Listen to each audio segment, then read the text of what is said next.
Hello once again, everybody. Thank you for joining me here on this Monday, October 5th edition of ATS Radio. I'm your host, Adam Burke. I'll be joined today by professional bettor and handicapper Kyle Hunter from huntersportspicks.com as well as bettorsportspicks.com. We're to chat about a lot of things for week 6 of the college football season. We have a ton of notes that we're going to try to get through on today's show. Then spend a little bit of time at the tail end of the program talking about week 5 in the NFL. We cover college football and the NFL over at ATS.io. Got a great sportsbook promotion in the state of Illinois from PointsBet for the Thursday night football game between the Tampa Bay Buccaneers and the Chicago Bears. I wrote that up just before we started recording today's podcast. So head over to ATS.io, take a look at that, and we'll be covering the other top sportsbook promotions throughout the week over at the website as well. Sportsbook reviews, industry news, lots of picks and predictions over at ATS.io. We encourage you to check out all of our written content over there. And also check out the highlight videos and Brian Blessing's videos over on our ATS YouTube page. And make sure that you subscribe to ATS Radio wherever you stream and download your podcast content. Spotify, Stitcher, Spreaker, iTunes, iHeartRadio, Google Podcasts, SoundCloud, wherever you listen to podcasts, you will find ATS Radio. With that, we bring on today's first and only guest. That is professional bettor and handicapper Kyle Hunter from huntersportspicks.com and also bettorsportspicks.com. Kyle, how's it going today, man? Going pretty good, man. Busy Monday morning.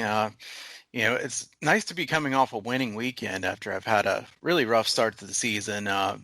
Really nice Saturday of college football. And I have to say, in some ways, I'm really looking forward to all these other teams coming back. In other ways, I know that, things are going to be really busy here. So, it's going to be an interesting next month or so here.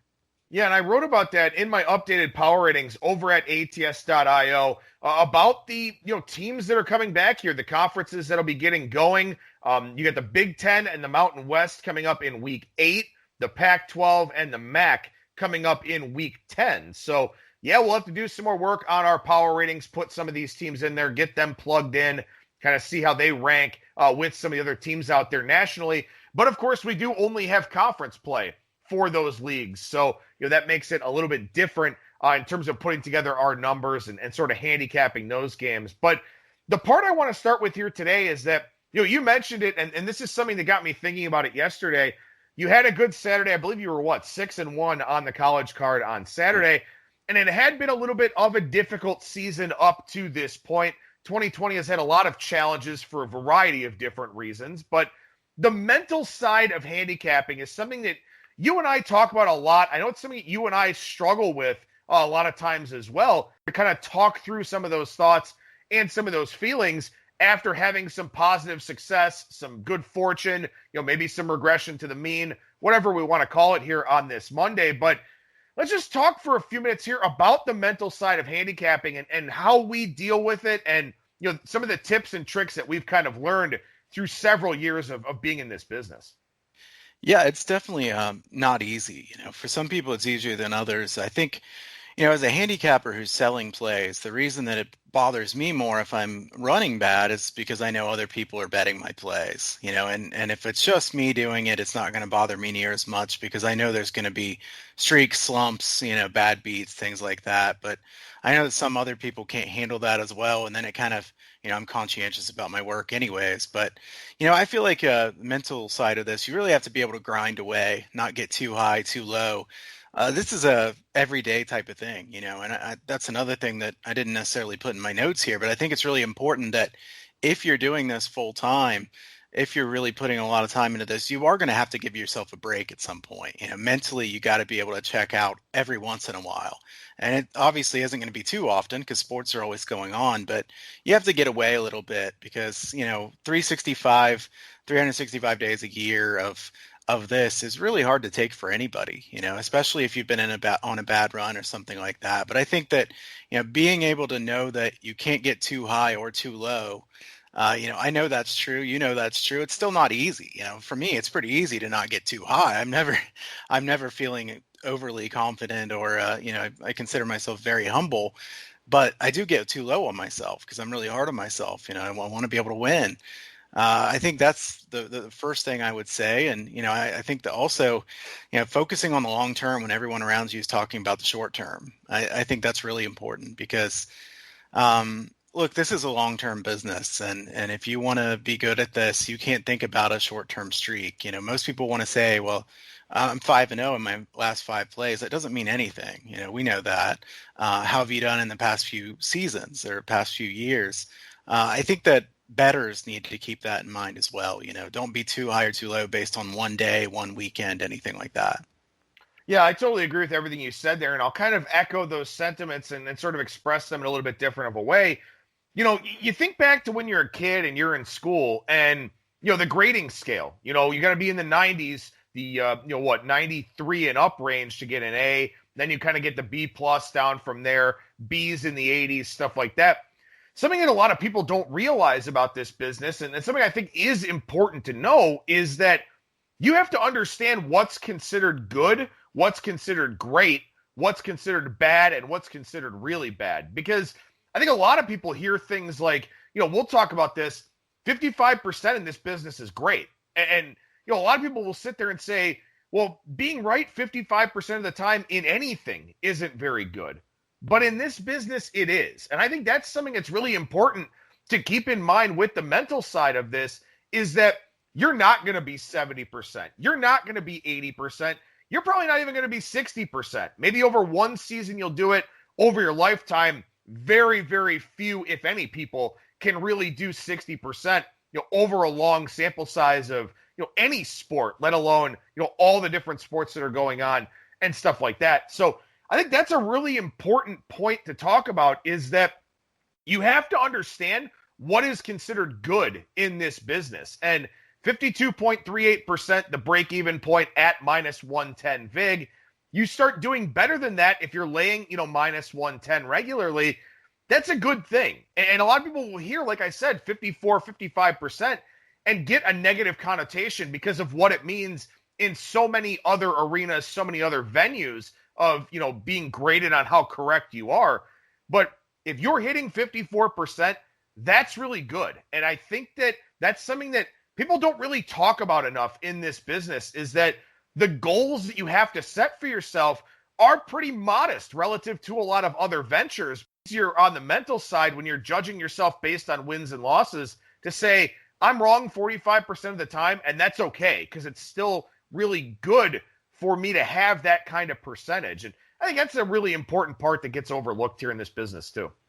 I agree with you. I mean, you could use the analogy of something like baseball. Somebody gets on base 40% of the time, they're really good. They're getting on base 40% of the time, they're going to be near the top of the league. You could see that as a failure because, you're not getting on base most of the time.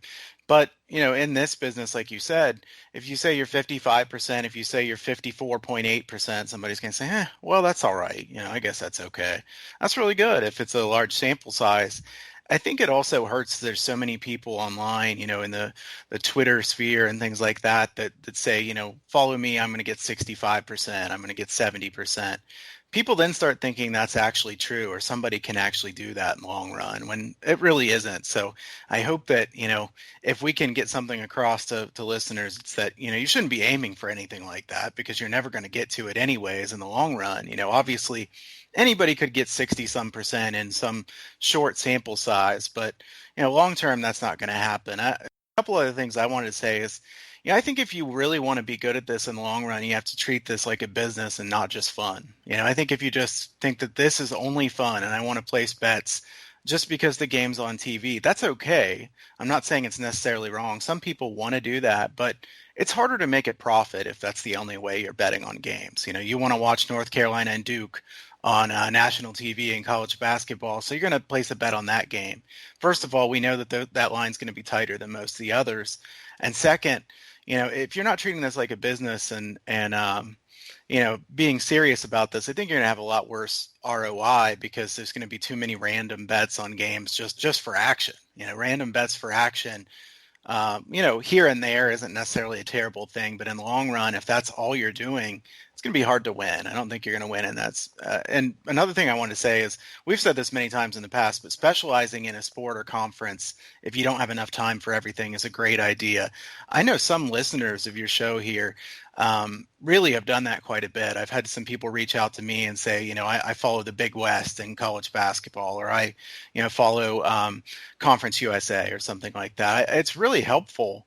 If you live in that area, you think you might be able to have an edge in something like that, and you have a full-time job. Look, I expect most people that are listening to this do not get to do this full-time. They're not in the same boat that you and I are in, but they still want to make money betting on games. So that's a great way to look at it too. What you said about treating this as a business, or if you want to do it for fun, you have to have that understanding, again, of what you want to achieve, of the goals that you are striving for when it comes to betting on sports. And, it makes it a lot easier if you're doing this for fun and you're betting 10, 20, 25 bucks on a game, whatever the case may be. And it doesn't impact your day-to-day life. You're not taking away from spending on something else, from an entertainment budget, or, buying groceries or something like that to bet on sports. If you want to do this seriously, then you have to have funds that are, explicitly for betting on sports. If you want to do this for fun, then, maybe you go to a sports book on a Saturday and, just use that as your entertainment fund. And, you're just going to watch games, in that environment or something like that.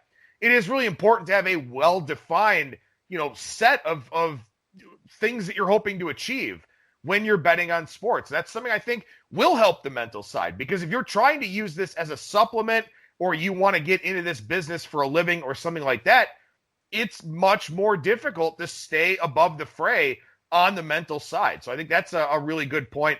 And one other point that I'll make here is that, for me, and because I cover so many different sports markets, now at ATS.io and still to a degree over at Bang the Book, where I previously did a lot of my work, I have to know a lot of sports markets, and I wouldn't be confident betting in some of them. But I have to stay organized. I have to have my research, know where I'm going for research, try to block out certain times to write about these different sports markets and all these different types of things. Being organized helps, because this can be an overwhelming business to begin with. You think about a college basketball Saturday in November, where you still have college football, you got the NFL the next day, you've got NHL and NBA, obviously in a non-COVID year. We're talking about what? 200, 225, 240 games sometimes on the board. It can be very, very overwhelming, not to mention if you're a soccer bettor or something like that. So being organized, not being frantic, not having to rush to do something, because there's nothing worse than feeling rushed, making a bet on a game, and then it loses, and you sit there and think, well, maybe I shouldn't have played that game at all, or maybe I should have prioritized that game early in the process. Being organized helps you have the right mindset to go out there and tackle all these different games that are on the board. And that's something that helps me from a mental standpoint too. If I know that I was organized, I did my research, I did my homework, I did my handicapping, and a game still doesn't fall my way, that's better than putting in some hurried bet or something like that.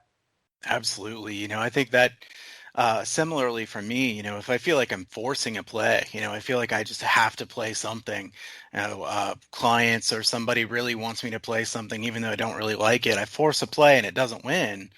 That's really frustrating for me. I really don't like that at all. I'd much rather lose a play that I feel strongly about than one that I feel like I just kind of had to put something out there. So that's something that I've really tried to change over the years too, is that if I release it, I really like it. I'm going to bet every game I release, but I want to really like that play and actually feel like I have an edge. I know that you mentioned in the notes that, we could talk some about our shortcomings and also what worked for us.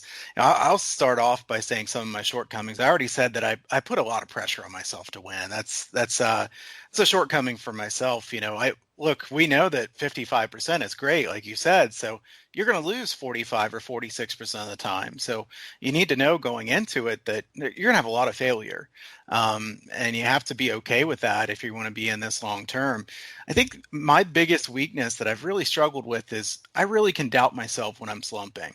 Even as a professional, I know that this is going to happen, but it's hard to trust my numbers and my knowledge when I'm slumping. Sometimes I'll leave off plays that I really should have taken just because I feel like, well, everything's losing right now. So why should I play this? And that's pretty frustrating for myself, because over the years, I feel like I should know at this point that, I'm going to have those peaks and valleys and things like that. So that's something I struggle with. As far as other shortcomings, I think, it's also hard for me to get away sometimes. It's hard to check away from this business. When you're with family, when you're out doing something else, I still have the phone out. I'm still looking at something, and that's difficult because even my wife will say sometimes, hey, you worked all day, and I did. So, she has a good point. It's one of those things where sometimes you have to just be able to check away from it so that you're not just, driving yourself insane. No, absolutely. That's an excellent point. You got to try and find that balance, and that balance is not hard to or not easy to achieve at all. And it's something that I still struggle with, and both of us working from home too. You never fully leave work. If something needs to be done, you can go and do it. And even now in the smartphone generation, I went out of town on Saturday for the afternoon. And there I am. One of our affiliate content providers sent me something to post over at Bang the Book. I got stopped by a train, like the slowest moving train in the entire world, and I was able to put the article up, while I'm sitting there waiting on that train. And it sort of speaks to, again, if you work from home or you are in some line of work where you can work remotely, you never leave work because it's right there on your phone, in your office, whatever else. That balance is extremely difficult to achieve. I know you and I talk about that all the time. Not really, even now. We've both been in this business. Shit, we've been doing this podcast together for 7-8 years now. And still, it's been 7 or 8 years of us saying the same thing, of trying to find that balance, trying to get away. It is a difficult thing. And the part about self-confidence is another thing that's very, very challenging. And I've been very open and honest about mental health issues that I've had in the past with regards to depression. And naturally, I'm just kind of a pessimistic person, which, when you talk about and you do a lot of gambling for a living, it's really not a great mix at all. But, that is something that is a challenge is, I've got this perfectionist complex in an industry where it's impossible to be perfect. And it's such a hard thing to deal with day in and day out, especially when you don't have the results.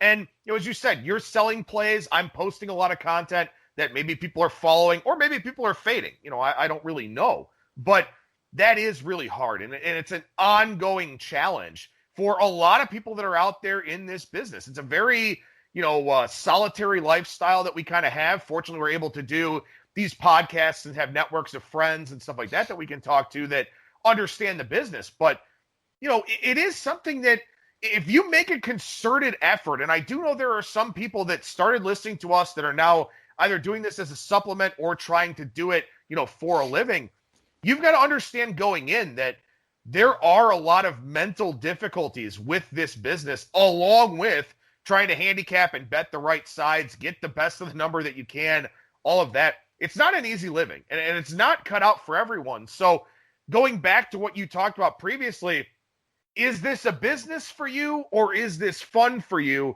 And by you, I mean the listeners. It's something you've got to know going in, because otherwise you can torture yourself quite a bit. Absolutely. I think that, it's difficult. I think that the progress I've made is that at least now I understand that I kind of have to get away sometimes. Sometimes it's hard to actually do it. But for several years, I kind of just tried to never get away, So now at least now I understand that I've got to try to take some time where I'm not tied to the laptop. I'm not tied to my phone. Finding that time can be difficult, but still, it's important to understand that if you're trying to do this full time, that's going to be a necessary thing. As far as, positive, I guess we should probably switch over to something positive, right? So, what works for me, other tips, what I think would really be helpful. I think one of my strengths is understanding the marketplace well. You can win in sports betting without knowing every single player or coach or anything like the back of your hand. I think knowing the personnel is really helpful. Don't get me wrong. I'm not saying you shouldn't. I don't think it's an absolute must, though. And if you don't understand how the marketplace works, you're going to lose. I think that I know a lot of people who know a lot about a certain sport that go into this. They're really knowledgeable. They're a walking encyclopedia when it comes to college football or college basketball or something, but they can't win in betting. Because they don't understand the marketplace. They don't understand, the point spreads, the equalizer, trends you got to stay in front of. I think it's really important to know, like, how does the marketplace work? Who does the market like? Who does the market not like? Who is the market going to want to bet overs on? Who's the market going to want to bet unders on?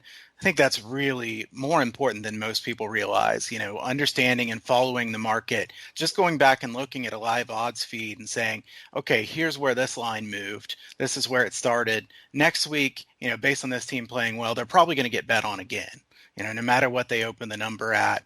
Things like that help you with entering the market well.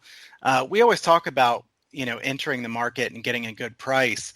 I have to tell you, yesterday was a perfect example for me of, how important it is to really get a good number. And I didn't get the best of the numbers yesterday, and it hurt me. I had two pushes yesterday. One was the Ravens -14. I could have had 13 earlier in the week. That one frustrated me. I should have had that one before it went to 14. The other was the NBA under 219. And it went to 220 after I bet it. So that's frustrating. And then I lost a game by half a point. I won a game by half a point. So you're sitting there going, wow, a lot of these really come down to the end. So that's where the understanding of the marketplace line's going to go. It's something that I'm usually pretty good at. Obviously, you can't always be right on something like that. And I can't wait until, tip off of a game to release a play because people need to be able to bet it. So even if I do think it's going to go up on an under or something like that, there is a time that I need to release a play by. But understanding the marketplace, I think, is really vitally important. I think it is too. And I think that's a good segue to transition sort of away from, I guess, maybe apply this mental handicapping thing in a little bit of a different context with some of the power ratings updates that we've made here for this week. Because, again, something that helps you on the mental side is understanding that the only thing you can control is the number that you get in that game. That's it. That's the only thing that you can control. Once that game goes off, you are not playing in it. You are not coaching it. This is not a Madden simulation. You can't choose when timeouts are used or anything like that. All you can do is get the best possible number that you can get. And then, of course, you'll hope that it winds up playing out. Figure out, well, is this number good? Is this number bad? If I didn't have some sort of evaluation process of these teams. And I have a built-in series of checks and balances, a 3-step process to adjusting my power ratings, comparing to the closing line, studying the box score, and we have a lot of interesting box scores to talk about here in a minute, and then also taking a look at what those numbers come out as on Sunday to ensure that I'm not too far off of the market. The Byu Cougars are a team that stands out for both of us. You bumped BYU 8 points. I up BYU 9 points. These are adjustments that we don't make after seeing a few games of data. This is maybe an adjustment we make after week one and say, you know what? Maybe that quarterback is a massive upgrade for this team, or that quarterback coupled with a coaching change, something like that, is a massive upgrade for this team. We don't make an adjustment like this deep into the season, as effed up as this season already has been. But, man, you and I had to make some. Yeah, and BYU is a team that I don't want to bet against, but my numbers keep saying, wait, I'm not high enough on BYU. And I'm trying to correct that because, I've watched BYU enough to know I don't want to bet against them.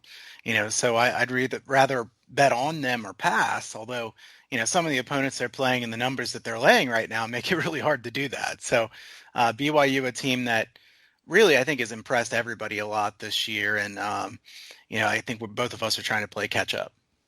Well, in another team, I only moved them up 1.5. You moved them up 3. And I want to get your thoughts on the notes that you sent over to me today. That's the Tulsa Golden Hurricane. And the thing that you mentioned here is that you said, I want to be higher on this team. And I think this is an important distinction with regards to power ratings this deep into the season, is that now we're at the point where I think we've seen enough of some of these teams that we do want to be higher on them than the market does, because we see reasons to play on them. And ironically enough, BYU that we just talked about, I actually want to play on UTSA a little bit. So my line's 31 in that game, lower than the market of 34, which is coming down a little bit. But I purposely didn't adjust UTSA because I want to see value on a team like that. You're doing the same here now with Tulsa. Yeah, I really like Tulsa's defensive line. In that first game against Oklahoma State, I wasn't sure if it was going to be Oklahoma State's offensive line was a lot worse than I thought, or if Tulsa's defensive line was a lot better. I watched nearly the entire game of Tulsa and UCF. I had Tulsa in that game. Had even bet Tulsa just a little bit on the money line. I wish I had bet more on them instead of so much smaller. But, obviously that's easy to say afterwards. UCF's offensive line was struggling badly with Tulsa in that game. They were really getting to the quarterback. UCF, I know it's something you mentioned in the notes too, just a penalty on nearly every play. False start, offsides, constantly. It was really pretty ridiculous. There was some rain in that game. There were conditions that made it pretty sloppy. But Tulsa was really impressing me. And at the end of the game, Tulsa was running the football when UCF knew it was coming, and UCF couldn't stop them. Tulsa was just running the football really well. Smith's a pretty good quarterback for them. I think Tulsa could continue to be a pretty good underdog. The thing that concerns me is that now they just beat UCF, so everybody's going to be higher on Tulsa. So I wanted to kind of upgrade them more than I thought most people would, because I want to be high on Tulsa. I don't want to bet against them because I believe in what they're doing right now. I think they actually are better than what they've been in previous seasons. Yeah, and therein lies the difference. I did adjust them, but not to the degree that you did. So that sort of speaks to, looking for play-on teams here at this point in the year, teams that we do, feel like we want to try and have some line value on. I think Tulsa's one that makes sense, too, because we know offensively they're usually pretty competent, but to see them playing better defensively, I think that's a good step forward for them. By the way, UCF, 45 penalties in 3 games for the Golden Knights here so far. What about some of the other teams that you bumped up a little bit in your power ratings this week? So Georgia State, I moved up 3 points. I was too low on them. This is me trying to catch up with the marketplace. I don't want to be so low on Georgia State. I think that team's quite a bit better on offense than what I expected. So moved them up 3 points. Virginia Tech up 2.5. And I have to say, this is a team that I'm having a really hard time power rating. They're missing so many guys every week. I think they've really played pretty well in 2 games, especially considering that they've had things like that. Virginia Tech's running game has been really good. I think that really impresses me. Virginia Tech has not been good running the football in recent seasons, and that's been one of the reasons I haven't really liked them very much. They've been running the football well so far this year.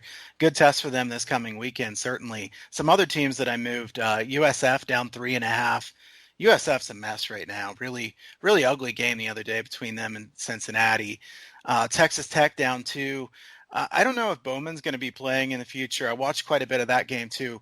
Columbi, I'm not sure how you pronounce that. He was bad in the first half. The second half, he was very good against Kansas State. So I'm not sure what we'll get out of them in the future. Bowman is certainly an upgrade, though, at quarterback. Texas A&M, I moved down 4 points. I think at this point, there's 2 things that I can say that I'm pretty confident about. I don't think Kellen Mond's as good as a lot of people think he is. And I know Jimbo Fisher is not as good of a coach as most people think. So I moved Texas A&M down 4 points. Yeah, a couple others that I moved up. I moved UAB up 3 points. They've been playing a little bit better than I expected without Johnston. Johnston's not a great quarterback by any means, but I was low in that game, UTSA and UAB last weekend. UTSA did cover, although if you look at the box score, that one was a little bit misleading there. So I bumped UAB up. I moved Coastal Carolina up 2.5 points. Their offense is playing extremely well this season, so I gave them a little bump. Oklahoma State, I moved back up 2.5. Spencer Sanders is not playing. Probably comes back this week, so I may have to adjust them up a little bit more. But Oklahoma State's playing very well, running the football well. Defense is playing well. So I gave them the benefit of the doubt here with a little adjustment up. I also moved down USF, although I was already a little bit lower in the market on USF. I looked at some of their box scores earlier on in the season against teams like the Citadel. They weren't very impressive there. Their passing game is pathetic. I mean, it's beyond terrible. So I bumped them down another 2.5. I dropped Oklahoma down 3.5 this week. Offensively, I think they're fine. I think Spencer Rattler is going to be okay. Their defense is a train wreck. I mean, they can't tackle. They can't hit anybody. They gave up a bunch of points to Kansas State. They were -4 in turnover margin, but some big plays in that game. This week they take on Texas, who I also moved down 1.5 after another disappointing performance from them. A&M went down 3. Baylor went down 3. I guess I just don't like the state of Texas. on today's show. One other one I moved down a little bit is Kansas. I moved Kansas down 2.5 points. I know we're going to talk about them here in a minute, but they are worse than I thought they were going to be. And I don't know if there's an end in sight for that because they just don't have the talent. And quite frankly, I don't know why the hell Les Miles came back to coaching to take that job. Yeah, I don't know either. I think that Kansas is a team that I've moved down to. I moved them down 2 points, and I think that might not have been enough. So I'll be taking a look at that one a little bit more. I don't want to bet on Kansas. I think that's probably a good segue. State outgained Kansas 593 to 193 in their last game. That was without Spencer Sanders, who, look, Spencer Sanders is definitely an upgrade over who's playing at quarterback right now. Illingsworth has not really done that bad, but Spencer Sanders is a good player. Kansas coach after the game, Les Miles, says, I didn't think we were overwhelmed. I think we should just continue the course. We'll be fine. I mean, I don't know what overwhelmed would mean if you're outgained 593 to 193. I think that game was at home too, right? Kansas was at home for that game. So you're on your home field. Oklahoma State comes in not with their starting quarterback and outgains you by 400 yards. And you say, yeah, just continue the course. We're doing good. We're not overwhelmed. So I don't know. That wouldn't encourage me very much if I was a Kansas fan. No, definitely not. I mean, it as bad as this sounds, and maybe this is kind of presumptuous for me to say, it feels like Les Miles is just there to get a paycheck. Yeah. And I mean, this is a discussion we could obviously have for another day. But said this probably a year since we've been doing this podcast dating back to when it was on Bang the Book Radio. If you're Kansas, why do you not just install the triple option? Why do you not just install some gimmick offense that gives you a chance to go 5-7 or 6-6 every year? You know, you pull a Georgia Tech, where Georgia Tech did have some good years. I mean, I don't know if it would work out to that degree in the Big 12, but just run this gimmick offense, recruit specifically for that, because you're not getting the same level of recruits out there in the Plains states that Texas and Oklahoma State and all these places are getting. And hell, I mean, it's national recruiting for the powerhouses now, like Georgia and Florida and Ohio State and Alabama and Clemson, LSU, so on and so forth. Just do something dramatically different and give yourself a chance, because if you're going to try and stack up 11 on 11 with anybody else in that conference, you are going to suck. It's that simple. Yeah, absolutely. And I mean, Kansas has tried going with the conventional way for a long time now. It's not working. So why not try something else? It's kind of like in basketball. If you say we're going to play as fast as we possibly can, but we're not nearly as talented as the other team, well, good luck. You know, you can keep doing that, you're just going to lose by a lot. So, I mean, Kansas, they continue to do the same thing. And like you said, we don't know if Les Miles is just there for a paycheck or not. We do know that we're there to get a paycheck. So it wouldn't be anything new for that team, really. I look at it as the AD or, the president or the boosters or something like that. And I just go, you're going to have some level of self-awareness. I just feel like, why does Les Miles want to come coach Kansas football? Like, what is driving this guy to come and coach at this program that really hasn't been any good since Todd Reesing and Mark Mangino were there? I don't know. You got to have some level of self-awareness and go, look, I mean, we're not the kind of team that Les Miles probably wants to coach. But you get a big name and you hear, oh my God, Les Miles, and all those years with LSU, and you think, maybe he'll bring that magic there, but guess what? You don't recruit the same way that LSU does. So I don't know. But speaking of Kansas, there is another team in Kansas that's on the upswing. In fact, their head coach just got an extension this morning, and you got an interesting note here about their special teams to this point. Yeah, Kansas State's blocked a punt in 3 straight games, so the Kansas State punt block team is definitely still a thing. I've been pretty impressed with them the last couple of weeks. Texas Tech is a tough offense. They did, not have to face Bowman, so that certainly helped. But Kansas State played pretty well, especially coming off an upset win of Oklahoma. That wasn't a great spot for them. I want to say another interesting stat. We'll leave the state of Kansas for this one. East Carolina scored 29 points in last weekend's game. I was looking at this one a little bit closer last night. They had 0 touchdowns on offense, scored 29 points, a pick 6, fake field goal touchdown, and blocked punt return. 0 touchdowns on offense, 3.7 yards per play for East Carolina. I don't think anybody's going to say Georgia State's exactly, I mean, this is not Alabama's defense. This is not Clemson or Ohio State's defense. So I know some people like Holton Ahlers, and he has been good at times, but East Carolina's offense is a bit hard to figure out, getting only 3.7 yards per play. Good luck figuring out that ECU versus USF game this weekend.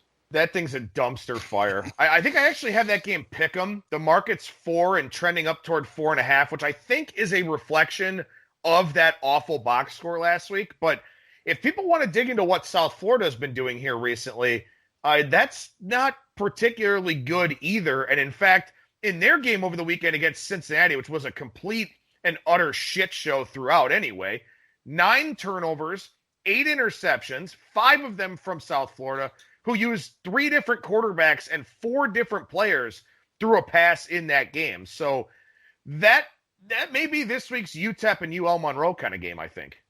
Yeah, I think so too. I mean, I don't want to bet ECU, but if you want to lay points with USF, go ahead. I certainly don't want to. No, me neither. And a few other games, we had a lot of interesting box scores here. 1 point being that Duke only turned the football over once last week after 12.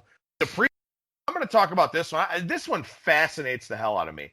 Kentucky last week. They lose to Ole Miss. They miss an extra point in overtime. Kentucky was 14 of 18 passing for like 154 yards or something like that. 408 rushing yards on 56 carries. And they lost the game. I've never seen that kind of offensive efficiency in a losing effort, I don't think ever in my lifetime. Yeah, Kentucky's really found ways to lose a couple games this year. They really had a chance against Auburn. I know the final score doesn't really indicate that, but they did. I think Kentucky's a little bit better than some people think here. I lean toward Kentucky this week, depending on the number here. But, 408 yards rushing is pretty interesting. I do think Kentucky will continue to want to run the football a lot because I think you and I probably agree that Wilson is not very, very good passer. 14 of 18 is a good game, but I don't think they want him throwing very often. The fact that they couldn't slow Ole Miss down at all is kind of concerning. I thought the Kentucky defense would be better. Yeah, that's what worries me. They've traditionally been a very good defensive team, and this is something too. You lose a few years worth of NFL draft picks sort of back to back to back, and defensively they've certainly had some issues there. So I think that was probably the favorite one for me as far as box scores go. What about you? Outside of the East Carolina game, which is, that's an eye-opener for sure. Yeah, some of the others that you noted were pretty good. You sent over some notes to me. I like that Memphis and SMU game. It should have been higher scoring. 57 points with 1,050 yards, 6 turnovers, most of them in the opponent's side. Don't want to just run and bet the under based on what you saw in that game because the total in the mid-70s did make sense there. Pitt and NC State was probably the other misleading one that I think really stands out because Pitt, 6.5 yards per play to NC State's only 5.3 yards per play. NC State was 2 for 2 on fourth down. Pitt was 2 for 3. Pitt had 13 penalties for 125 yards. You'll find that in a lot of these misleadings, it's either turnovers were an issue or penalties. I think that one was really stands out quite a bit. I will say Pitt is not a team I like laying points with, and I kind of wish I had gone against them again last week. I don't think Pickett's really the answer at quarterback. I know that they move the ball pretty well, but NC State's defense is not very good. I think Pitt's a good underdog or maybe laying a short number, but I don't want to lay very many points with them. Tennessee and Missouri, another one I had, 35-12 Tennessee, 5.7 yards per play to 5.5 for Tennessee or for Missouri. Tennessee was 4 for 4 on fourth down. Missouri -1 turnover margin. So that game wasn't as much lopsided as it looks. Yeah, those are a few good ones there. I got a couple other ones here. In the Pitt game, by the way, I did move Pitt up in my power ratings despite losing that game because, again, they won the box score, and those are things that you want to take a look for. Few interesting ones here that are kind of under the radar. I thought this one was kind of fascinating. I know you're a big tempo guy. You take a look at that a lot, being a big totals player. Arkansas State had the ball for 18 minutes and 39 seconds over the weekend. They ran 63 plays in that time. So they were trailing most of the game. There is that. They kind of had to hurry up a little bit. But they ran a lot of plays in a short period of time. Charlotte, on the flip side, had the ball for 38 minutes in their game and only scored 17 points. So not a whole lot of efficiency there. And the last one, and I think this is maybe the most pertinent one for a lot of our listeners out there, because it does come from a major conference. Boston College had 56 pass attempts in their game against North Carolina over the weekend, only ran the ball 19 times. That is not Boston College football in a traditional sense. So that's something that we may need to make an adjustment to. No, and that's a great point. I was really surprised to see that. Boston College, certainly they have the transfer at quarterback that we know is an upgrade, but I didn't know they were going to want to throw it that often. And really, while they were behind last week, they weren't behind by so much that they couldn't have run the football at all. So it does show that they want to throw the football quite a bit. To your point about Arkansas State, Arkansas State is second in tempo so far this year, behind only North Texas. So And Arkansas new, State right? playing really quick. They were never that fast, were they? They were pretty fast, but they've definitely gone faster than what they have in past years. Which is interesting because it's still, the same head coach and everything. I mean, Right. At least they're done doing the two quarterback thing, right? Yeah, I think they should. This is an Arkansas State team that really, it appears the offense isn't really the problem. They need to be able to stop somebody. Well, I mean, that's it's like the basketball thing. You think about some of those teams like in the SoCon where they're so bad defensively and they want to play games that are 90 possessions. Like it's nuts. It's crazy. But I don't know. I mean, we're not coaches, I guess. So what do we know?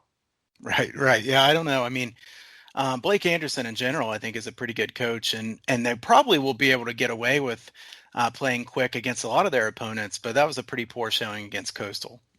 Speaking of fourth down success, I believe I saw, and I should have double-checked this as we were talking here, but I think Louisiana Monroe was 5 for 5 on fourth down last week.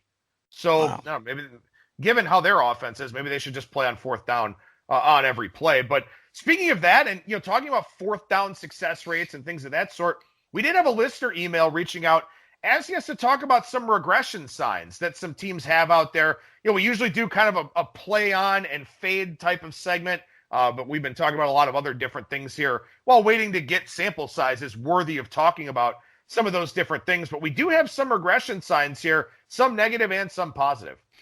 Yeah, and I will say that it'll be easier to get these regression numbers when we get a little bit farther into the season. A lot of teams have only played a couple games, so I try to take teams that have played a few games here. But to get us started here, USF, opponents have only scored on 10 out of 14 trips into the red zone. Again, they're going to get worse here. Texas State, a team that I'd like to play overs with if I was going to play anything, because they're going to play quick. I think their offense is better this year, and their defense is not as good as what it looks so far.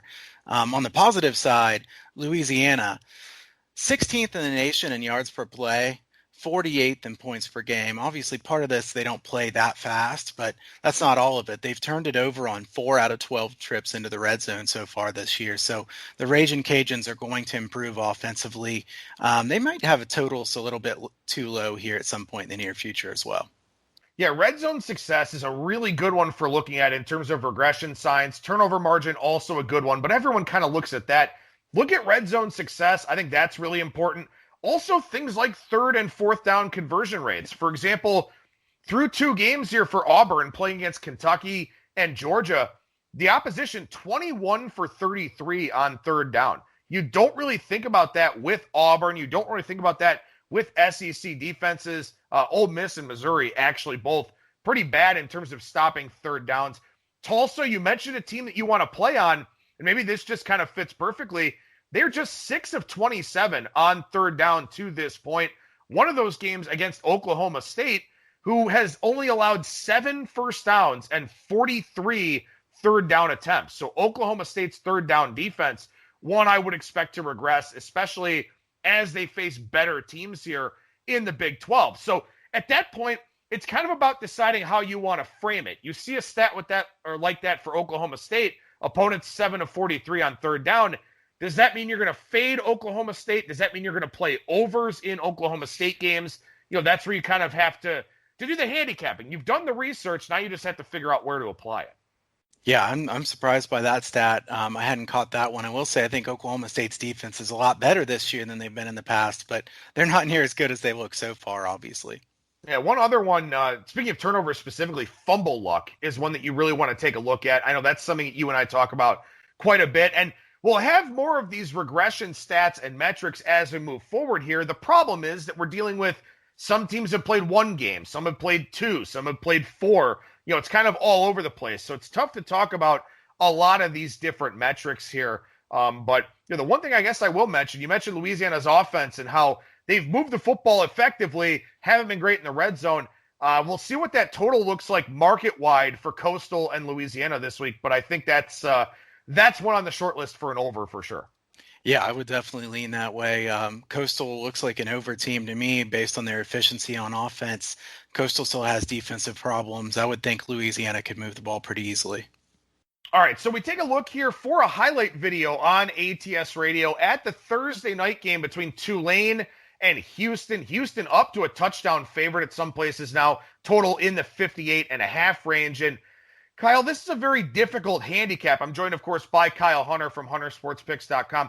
It's a very difficult handicap because we've got 3 data points for Tulane already.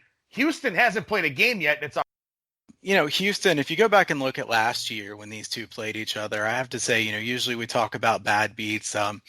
Probably the luckiest cover. I remember that one. Probably the luckiest cover I've ever had in my lifetime was Tulane last year against Houston. It was the wrong side, definitely. Houston blows a huge lead in that game. Tulane looked like they were going to win but not cover, but then they break a long touchdown to cover. Now, Tulane, the question is about Tulane. Is this the team that played really bad in the second half against Navy? Which really right now, that's pretty confusing. I mean, what happened in the second half of that game? Or is this the team that put up 66 points against Southern Miss? Now, Southern Miss is no defensive juggernaut. We know that. But 66 points is still pretty impressive. I think Houston revenge is going to be talked about quite a bit in this game. I think when you listen to a lot of previews, you're going to hear, oh, Houston, this is a great revenge spot. I think that might be a little bit overblown. In general, I think revenge is overblown in football. College basketball, when you play a team in the second game in the same season, I think revenge is a lot more powerful. Houston hasn't played a game this year, so there's nothing to go off like we said. Tulane has 6.44 yards per carry so far this season.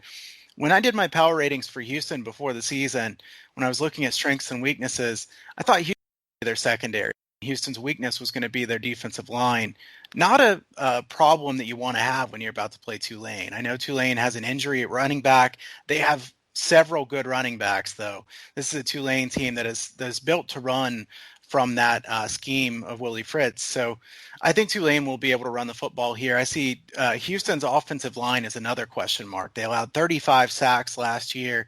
Are they going to be able to shore that up? Tulane's strength on defense is definitely their defensive line. They should be able to get pressure on Houston here.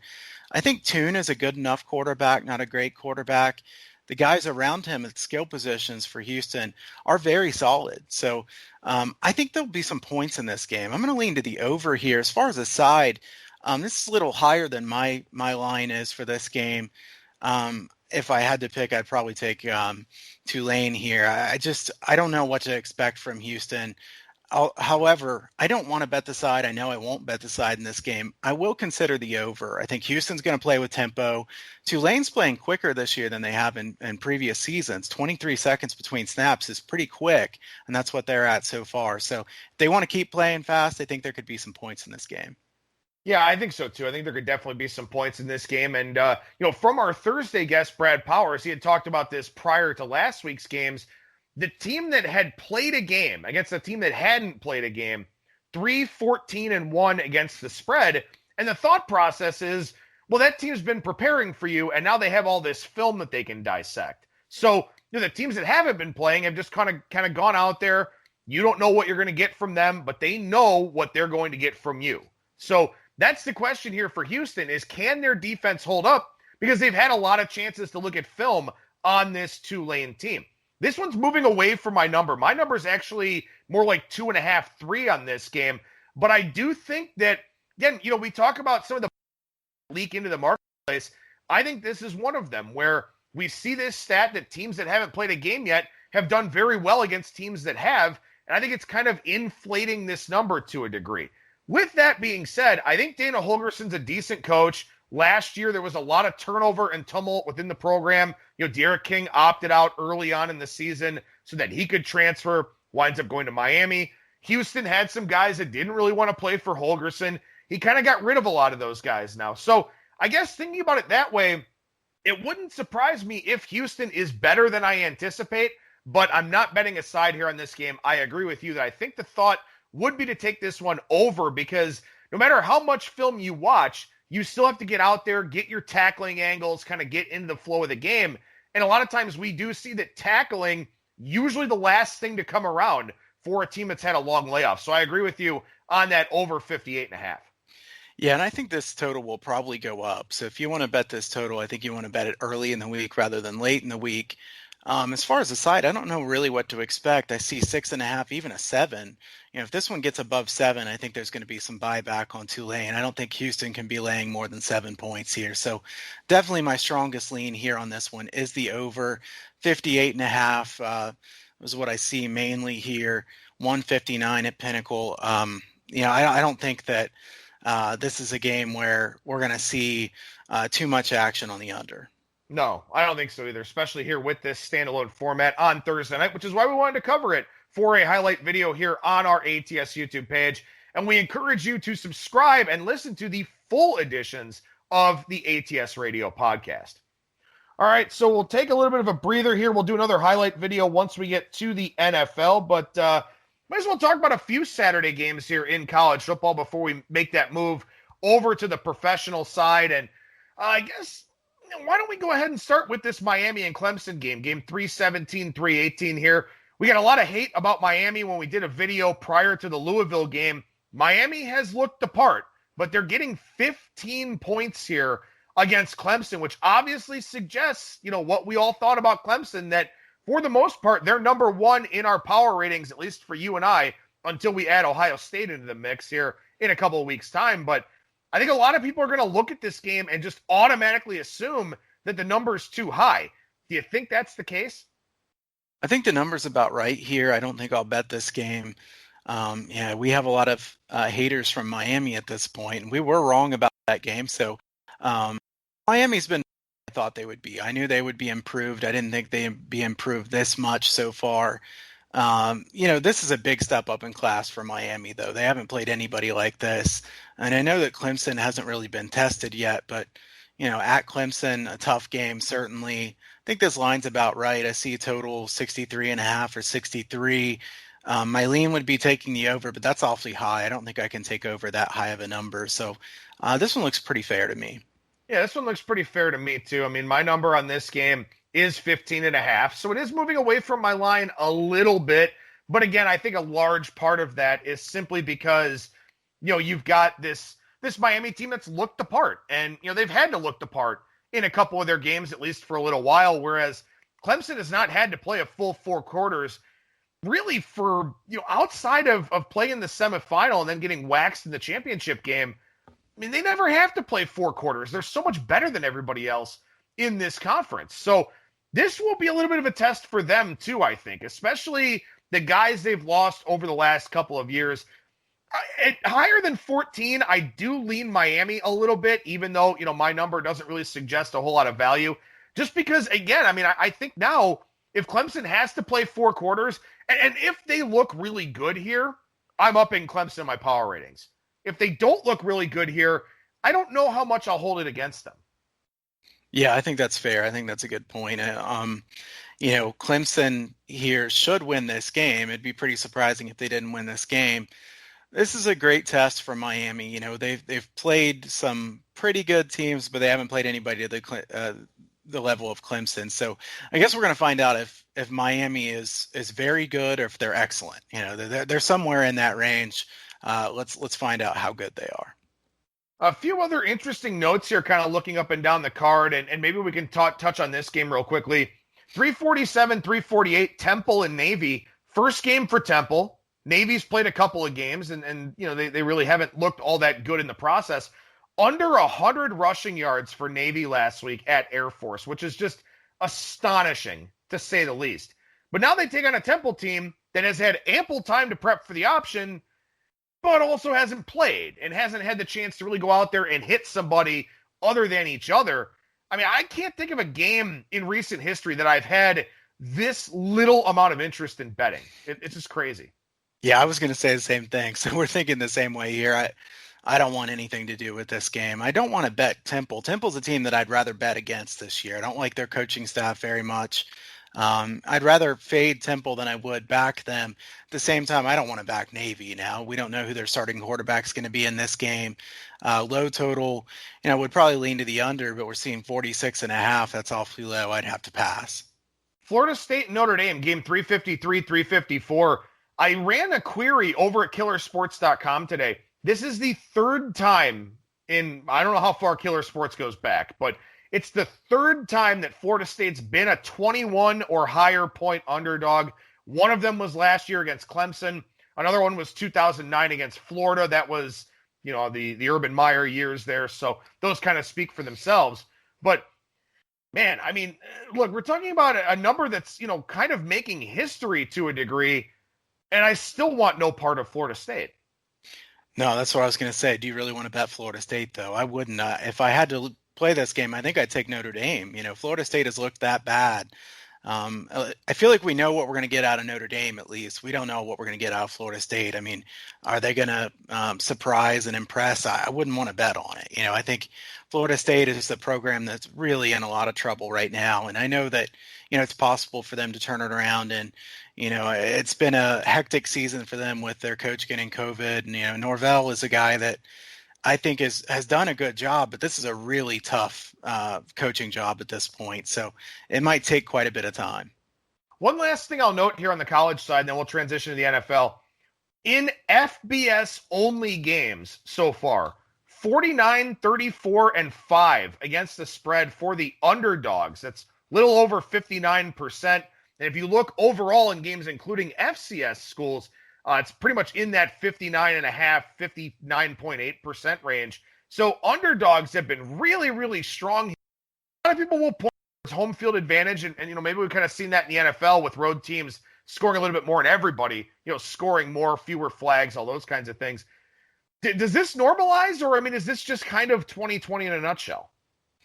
Well, I don't think that they can keep going at that rate, because then everybody's just going to want to bet on every underdog. But I'm not anxious to flip over and start betting all favorites yet either. I don't know that we've gotten to that point. The FCS games are ones that I don't look at as closely, to be honest. So, those have been really good for the underdog.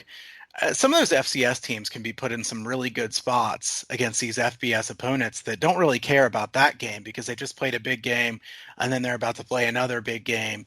You look at some of the ones like, I'll just give one, for example, that I think is a bad spot for Team Army this week. Why would Army care about that much about the Citadel?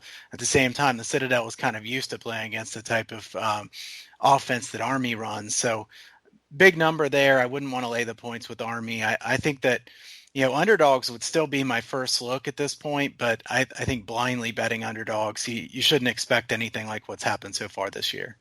Yeah, I think part of this kind of boils down to, like we talked about earlier on in the season, people want to bet teams they feel comfortable with. And the expectation is just sort of that, these teams that are favored, that have this expectation, are more trustworthy for a variety of different reasons. Better personnel, better coaching, whatever the case may be. And maybe some of those lines have been a little bit inflated this season. I haven't noticed too many that are too far off from my power ratings, but I think that's kind of it, is that, maybe some of these numbers have been a little bit high just under the expectation of, hey, we can trust this team. With this weird COVID-related season, maybe home field advantage is being accounted for a little bit too much. Maybe it's not, hasn't been cut as much to the degree that it should. But, I don't know. But again, 59% for underdogs so far. And a lot of that, too, I do have to preface it by saying this. Last week, underdogs were 23-7. So this is something where it's a little bit smaller of a sample size, and last week did kind of skew things a little bit. So it's probably not as lopsided as it sounds, at least for the greater body of work. But again, we'll see what happens here. And maybe it's a conference familiarity thing. Maybe we'll see that as the other 4 conferences get going here later on in the year. But I did want to make sure we touched on that before we moved over to the NFL. Yeah, I think as the other conferences start, at the beginning of those other conferences, I would lean to the underdogs when they just first get started too. So I think that'll be something that we want to keep track of as we move forward. All right, so as we transition over to the NFL here, the big story out of last week was we had very high totals, the highest average total for a regular season week in the NFL, I believe in history, or at the very least in a very, very long period of time. And the games still kind of slanted towards the over. We saw the number come into play in several games, as you already talked about. I know Seattle and Miami was another game that kind of fell right around the number there. But as we kind of look around this week, some games still very high. Some games maybe have been adjusted down a little bit. But still, the scoring is up dramatically across the league. It really is, and it's hard to know what to do at this point because, it's not in my nature to just want to take a over 57 in the NFL or something like that. But I don't want to bet the under. I mean, who would really want to bet the under at this point? I think that we're getting close to a point where we could think that, we see some divisional matchups. Maybe you want to take some unders if you see a high enough number. I still think we're at the point, though, where if you want to bet the over, you want to bet it earlier. We know these lines are going to keep going up. Everybody sees that, especially those 1 p.m. games. And I know that there's nothing really to that, but the last couple of weeks, the 1 p.m. games have just been free overs. The 4 or the post game or the nightly games, I should say, have been a little bit more toward having a chance to win an under. Now, does that make any sense? It really doesn't to me. Why would a 1 o'clock game go over more than a game at another time?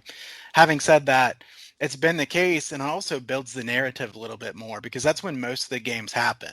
They happen at 1 o'clock. We have 10 games or something at 1 o'clock and go over the total. Regardless of what happens clock games or the Sunday night game or whatever, people are going to talk about the over and how well it did. So I think when we talked earlier about the marketplace, the fact that the total has hit so much in those early games really drives what the marketplace is going to do for the next week. I think that will continue for now. I'm still hesitant to bet unders. However, I don't think you can just blindly bet overs and just keep expecting the kind of success that you've been getting so far. I know some people just like to bet overs only. You've been really fortunate to win just about everything so far in the NFL season. I think I'd be careful about continuing to just bet all the overs. Well, I mean, it's more fun to bet the over. What's the fun in rooting against points, as you and I wind up doing way too often, because I know you really like to play a lot of unders, like to go sort of against the grain of the market a little bit with regards to totals. But again, and a big part of it too is that there are a lot of 1 p.m. games. There's usually 3 or 4 games in that 4 o'clock window. Then you get the different primetime games. So you get this narrative drummed up when the majority of the games are being played, and I think at some point, and maybe it's this week, totals will get too high out there in the marketplace, and we'll kind of see normalization.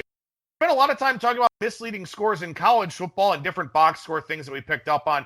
What about some that you noticed from the NFL last weekend, Kyle? Yeah, I thought there were a little bit less misleading scores in the NFL than some weeks, but I did want to point out the Rams and the Giants. 17-9, the Rams. And going into it, I wondered if maybe the Rams had dominated more than that. Actually, it was the other way around. Giants had 4.5 yards per play. The Rams only 4.2 yards per play against the Giants. Really surprising. I guess you would say that was probably just a sleepy spot for the Rams. That was not a very good spot after they just played 2 games on the East. They come back home to play a bad team. The Giants averaged 43.2 yards per punt. The Rams averaged 56 yards per punt. We know they have a good punter. That's still pretty strange to see a 13 net plus 13 yards per punt for one team. The Giants really have not been able to score against anybody. And I think that's a fascinating game when they play the Cowboys this week, because the Cowboys games all have flown over the total so much it's not even funny. But do you think the Giants can score enough points to get that game, into the mid-50s? I think it's a really good question. So I don't know. The other misleading one I had, the Eagles 25-20 over the 49ers. I think everybody probably figured this was misleading. San Francisco 6.0 yards per play. The Eagles 4.5. Eagles 2 for 2 on 4th down. San Francisco 0 for 1 on 4th down. I will say this is one where San Francisco put up a lot of yards at the end of the game. They had to throw and move quickly. The Eagles were back in the prevent defense decision making there, and that one really pretty much handed that game to the Eagles. Yeah, and I think something too, and I don't know if maybe you use this to kind of counteract the big pre-flop numbers, but when I look up and down what happened in the NFL over the weekend, and it started on Thursday night, 35 points in the second half of that Broncos and Jets game. Jags and Bengals, 35 points in the second half of that one. 42 points in the second half of Browns and Cowboys. not that this was the theme across all of the games, but 28 points in the second half of Seahawks Dolphins, and only 3 were scored in the third quarter. 25 fourth quarter points in that game. We saw 20 fourth quarter points in that Eagles 49ers game. I don't know if teams are getting tired. I don't know if it's just the proficiency of the passing offenses. I don't know if it's teams going back into prevent. I don't know if it's more aggressive, fourth down play calling, something like that. But it feels like there's been a lot of second half scoring in the NFL, and in particular, fourth quarter scoring. You mentioned Nick Mullins, for example, putting up some numbers, in the second half of that game, the 49ers moving the ball, playing with more tempo. This is a live betting in a second half angle to keep a very close eye on, is that whether it's, game state or something else, it just feels like the defensive effort level isn't quite there in the second half and the fourth quarters of a lot of these games. Maybe there's some opportunities to be had as a result of that. Yeah, sure. Seems like games where a team's ahead by a little bit, that backdoor cover or the over cashing by the last score is happening just about every time right now. So I think that could be a good live betting angle as you look forward, because you see a team like the Jets that can't move the football all game most of the time. At the end of the game, they've been moving the football very easily to get those overs. I know last week's game was pretty much a solid over all the way, but before that, they got the over with the backdoor score 2 times. I think that's happened in a lot of games here lately. So maybe if you see a blowout, you can catch a live over with expectation that team ahead is going to play the prevent defense, and you're probably going to get the points you need. All right, so just like we did on the college side, we'll do a highlight video here on the NFL side for the Thursday night game. This one between Tampa Bay and Chicago, game 301, 302. Buccaneers, 5.5-point favorite on the road at the Bears. This is a total coming down a little bit from 45 to 44, 44.5. We have seen a good bit of scoring in those Thursday night games to this point, but this total is coming down a little bit. And the side is coming down a little bit too, Kyle. What do you make of that move from 6 to 5.5 with Tampa Bay a road favorite? I think Tampa Bay's defense is really good against the run. I think they're beatable through the air at times. Can the Bears beat them through the air? I mean, because they haven't really shown me any reason to think they could beat people through the air. Look, the Bears team, their record is not indicative of what their team actually is. I think everybody knows that. The Bears have no identity on offense. I don't think they really know what they should do or can do. It changes from one week to the next.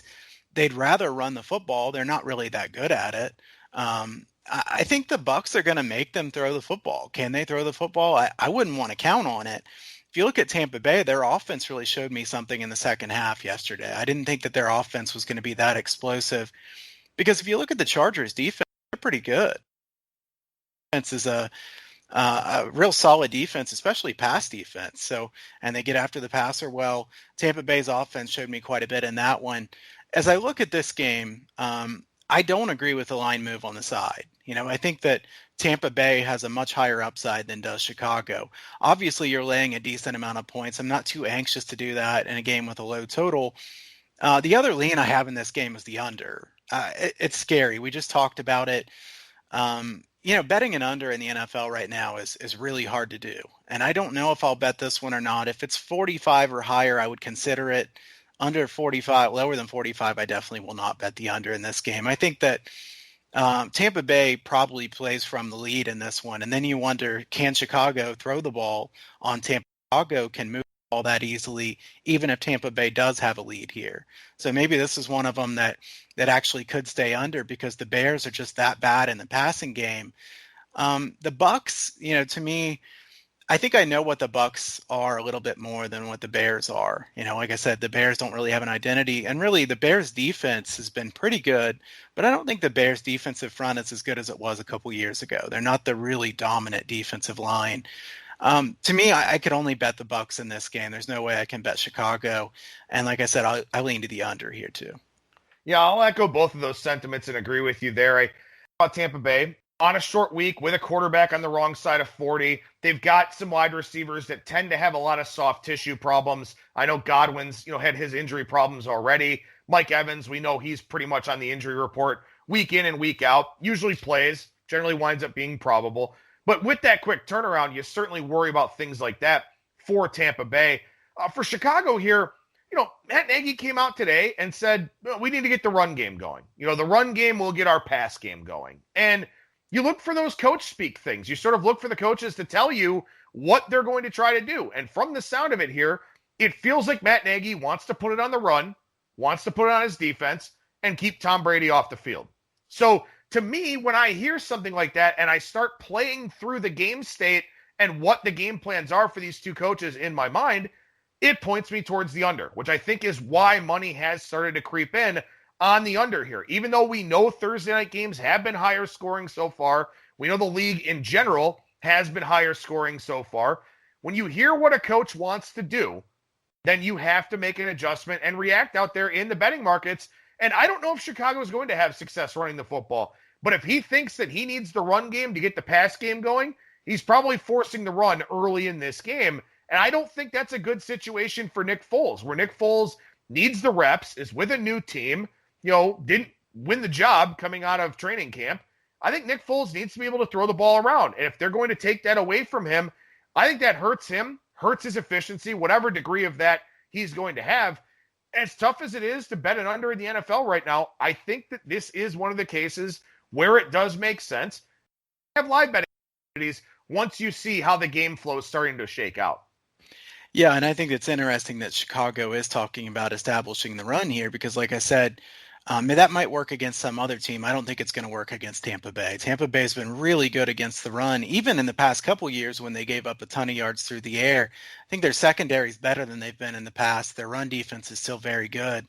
I don't think the Bears are going to have success running against them. So if they run the ball pretty consistently in those early downs, I think the Bears could be in some third and long positions pretty often. And like you said, I don't really think you want Nick Foles to be in those positions consistently. I don't think it's all on Nick Foles or Trubisky. I think this offense has a lot of issues outside of them.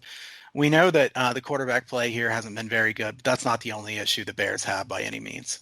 So we're definitely taking a look at the under here for Thursday Night Football to start out Week 5 in the NFL on this highlight YouTube video from our ATS Radio broadcast. And make sure you listen to the full editions of ATS Radio, which you can get on Spreaker, Stitcher, Spotify, iTunes, iHeartRadio, wherever you stream and download your podcast content. Before we sign off, Kyle, I know we ran a little bit long here on today's show with a lot of those college football notes. Anything else on the NFL card that kind of piques your interest here for Week 5?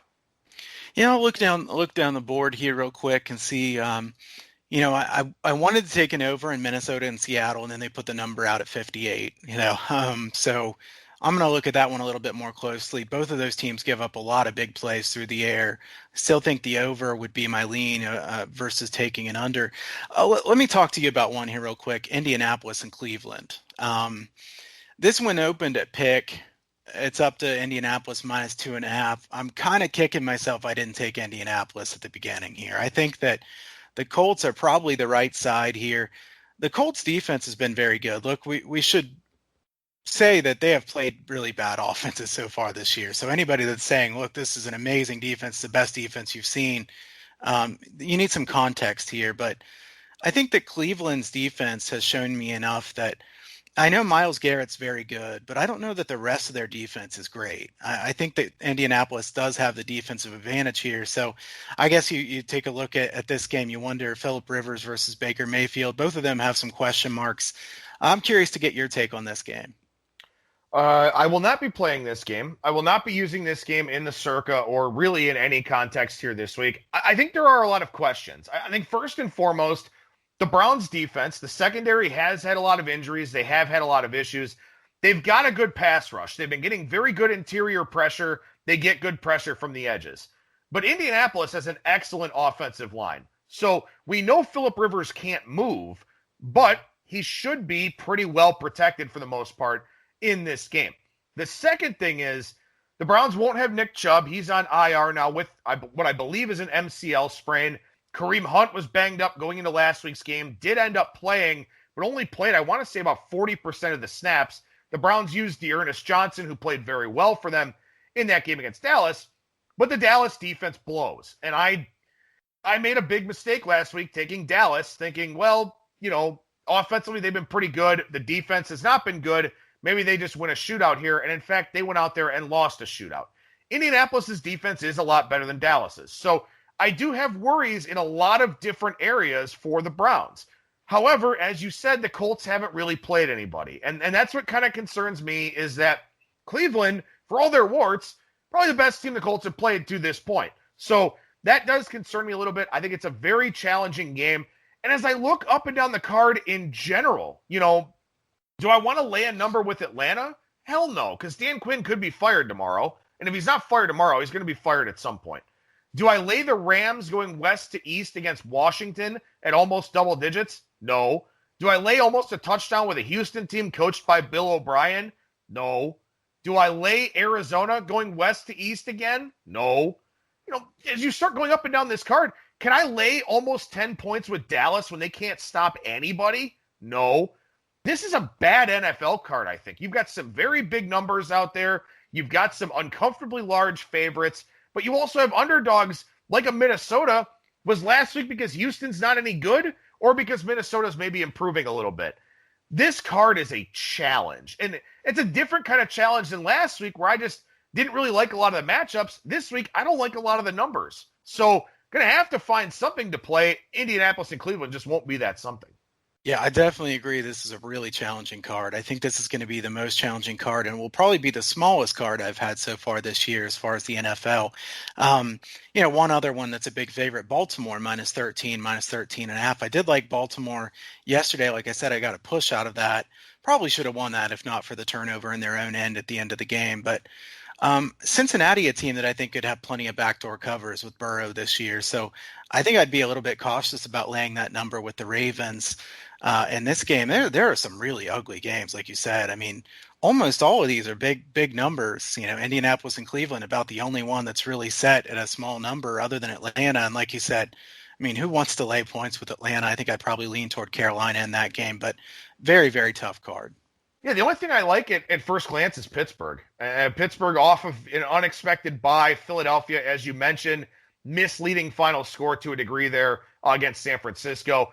Pittsburgh's about the only game I like here at this point in time. And as you said, some big favorites. We will get a smaller number for Buffalo and Tennessee whenever that one gets posted. But, even New England's going to be a massive favorite against Denver, regardless of who's at quarterback in that one. So tough NFL card to say the least. A lot of thoughts. I know we ran a little bit long with today's show, but we did have a lot to talk about today with Kyle Hunter, professional bettor and handicapper over at huntersportspicks.com and also bettersportspicks.com.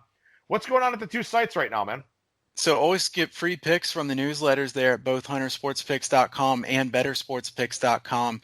I'm going to be running a special for 1 month here. You can mention the ATS Radio special. I'm going to be doing 1 month of all football plays for $199. So that gets you college football and NFL for 1 month for $199. If you want that one, you can reach out to me at Kyle Hunter Picks on Twitter or KyleHunterPicks@gmail.com. Well, make sure you follow him on Twitter at Kyle Hunter Picks. Kyle, appreciate your time as always, man. Thank you so much for joining me. We'll talk to you again actually next Wednesday. I'll go ahead and mention that to our listeners here. I've got some things to do next Monday, so we're going to move the show from Monday to Wednesday for next week. That will be just a 1 week thing, but still in any event, Kyle, I'll talk to you again next Wednesday. Sounds good, man. Take care. There you go. There's Kyle Hunter, professional handicapper over at huntersportspicks.com and also bettersportspicks.com. I'll be back on Tuesday with the Bettors Box talking ALDS and NLDS. I'll chat some NFL Week 5 with Brian Blessing. Then I'll be back on Thursday with Brad Powers, Friday with the Week 5 Circa Sports Million picks. I'll do it for me. Thank you so much for listening, everybody, and I will talk to you again tomorrow.